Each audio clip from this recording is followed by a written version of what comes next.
Hello, welcome to this philosophy talk. My name is Emerson Lorenz, and if you have tea with you, now is a good time to take a sip.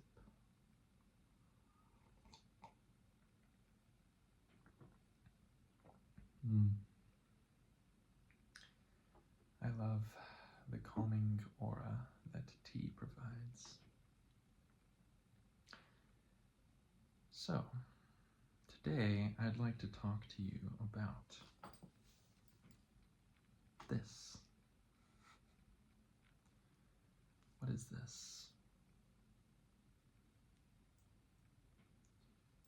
Some may say that it's a belt. Some may say that it's a knot. And that is what I want to focus in on for this philosophy talk. So, this is a knot.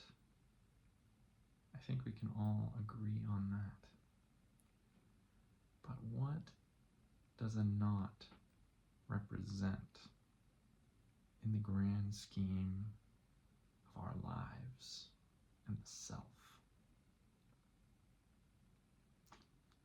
Well, I believe it is a great representation of our lives and the self.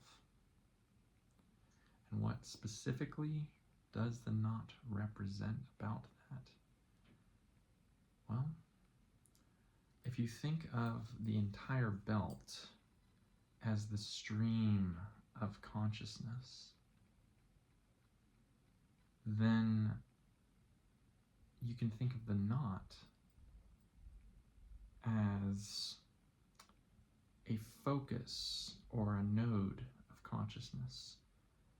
And that node is like this body here. It's like the body that you have, assuming you have a body. So, a knot is like a body, but how? How is it like a body?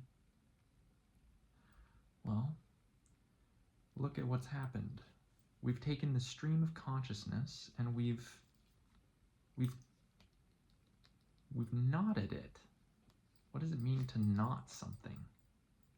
Well, we've complicated it. We've interwoven it around itself to create this strange labyrinthian maze of consciousness that creates all this tension and a focal point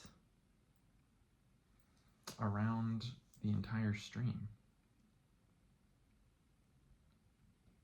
Before, we couldn't really tell the difference between one part of the stream and another. But as soon as you have a knot, now we have a reference point. We can tell where the rest of the stream is from itself based on the locality of the knot. So the knot is knotting itself. You could say it's rather naughty because, well, I think this is likened to the idea of original sin. Because to have a body is to be naughty in this perspective that I'm sharing. Because to have a body is to disrupt the stream of consciousness as it is naturally, and to create a focal point. The focal point that is in disruption to the rest of it. It's different from the rest of it. It's unique. And it's creating tension. And it's creating a labyrinthian maze. And I liken this labyrinthian maze as the maze that we walk in our lives to reach what is our destiny, which is ultimately going from birth all the way to death. And this here is what death looks like.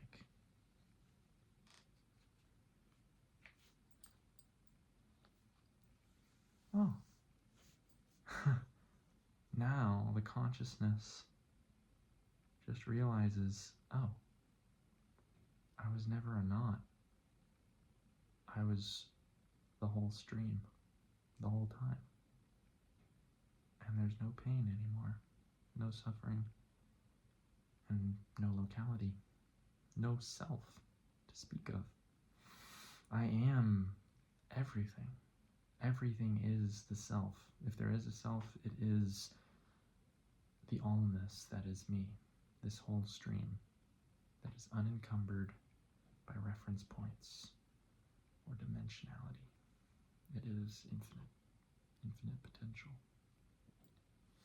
And so, this infinite potential, it can remain as infinite potential, and sometimes it likes to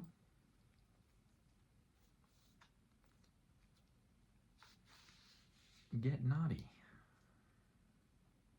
It likes to create a knot, and it likes to experience the world of form. So that's what I think about the knot. I think it's another good time for a tea break if you have some with you.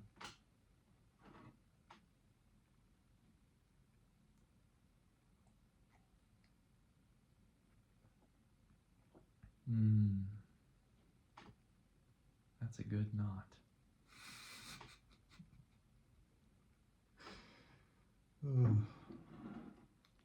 So, do we need to be pessimistic about this knot? Or can there be some optimism to be found in this? I think that there is optimism to be found. For one thing, the knot's not going to last forever. The knot is something the stream is doing. It has done this to itself, but the stream will outlast the knot. You see? The stream, the nature of the stream, is more permanent than the knot. The knot is just something that's happened to the stream, or that the stream does. But the stream does not need the knot to exist. The knot needs the stream in order for the knot to exist. So for the knot, it's a requirement that the stream exists. For the stream, it doesn't work the same way. For the stream, it's not a requirement for the knot to exist. Clearly, the stream's here. The knot is not. Before we start talking about more optimistic views of the knot, I'd like to add a little bit more about the knot. Rather than spelling it as K-N-O-T knot, I also like to think of it as just the N-O-T knot, as in negation. I think that negation is ultimately non-permanent. Another way you could say that is that negation is an illusion. We can think that we're this knot here while the knot exists, but we're not ultimately the knot. The whole time, the base reality, the truth, was the stream. So we are, a famous quote, we are not the drop of water in the ocean. We are the ocean in the drop. We are the entire ocean contained within the drop. But it's not something that the drop can understand with its droppiness. In other words, with its mind. If you think of the drop as our whole system of little self with a mind and rationality. We can't understand the ocean, the vastness of our very intrinsic nature with the tools we have here. We have to break out of these tools, break out of the box, break out of our knot in order to see the truth. Of our being. And the knot, I believe, talking about negation, I think that it's really what is required, N-O-T, not N-O-T. It's really what is required in order for us to have rationality. So ultimately, I believe rationality is built on the no, N-O, the negation, the negator.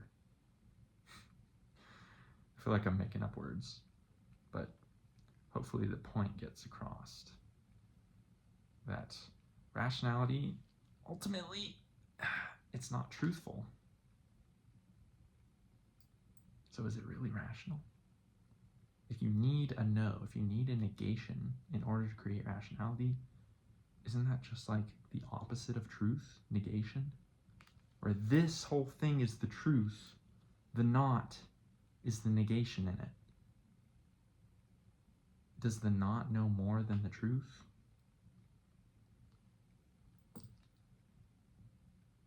Or is the truth the one that creates the not?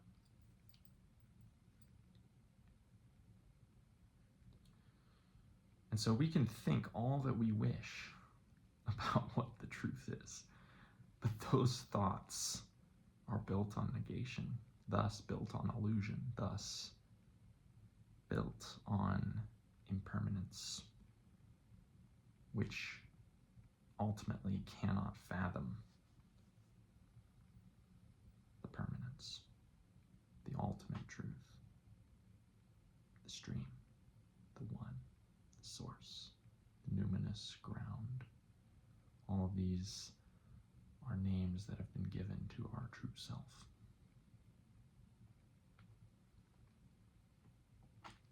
Let's sip tea to that if you have some.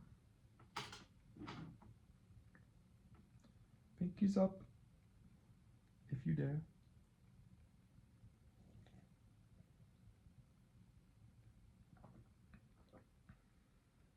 Thank you, truth. Thank you, oneness, for all that you are. And though I may not fully know you, though we may not fully know you in our notness, in our naughtiness, in our negation, in our illusion, in our impermanence, we aspire to know you and connect with you, O Source, O Endless One. Thank you for existing. Thank you for creating us that exist here in this present moment.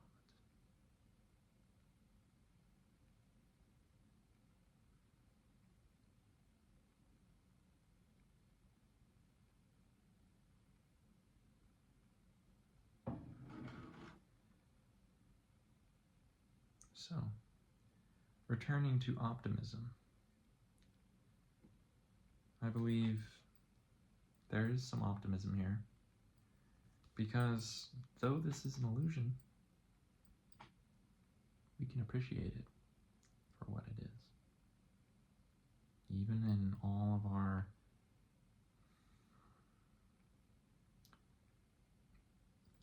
unquote rationality, which I would even more liken to insanity, even in our insanity, we can still recognize that there is a higher self, that we come from something greater, and we can bask in that and devote ourselves to that and love that. And love each other, ourselves, and every knot that exists. Seeing the beauty of it in and of itself, and seeing that it is part of this, just like we are. And that's something beautiful.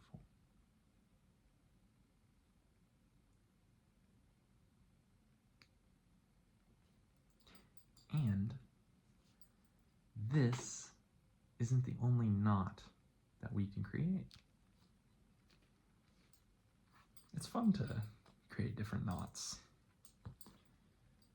For example, I could bend it like this, and then I could start wrapping it like this, and then maybe put it through this hole.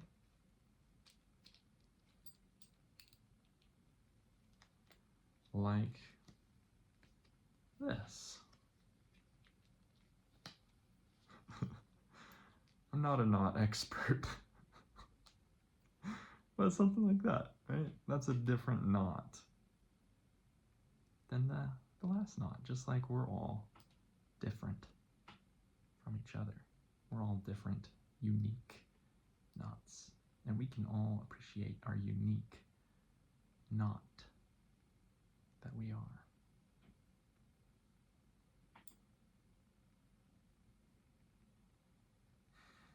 We can appreciate the no,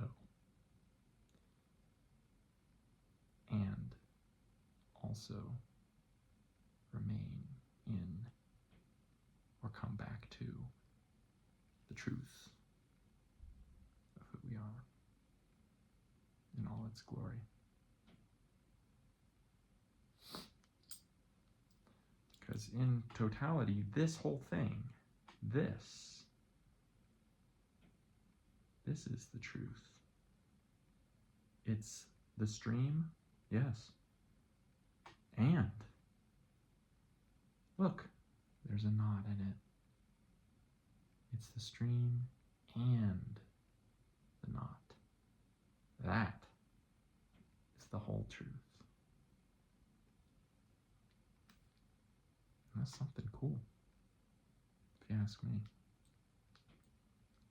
There is yes and there is no. So, thank you for exploring knots with me today. And if you've been drinking tea along with me,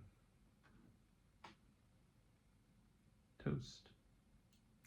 It is the holiday season for me. I don't know if it is for you. This philosophy talk is timeless. But if it is a holiday for you, happy holidays.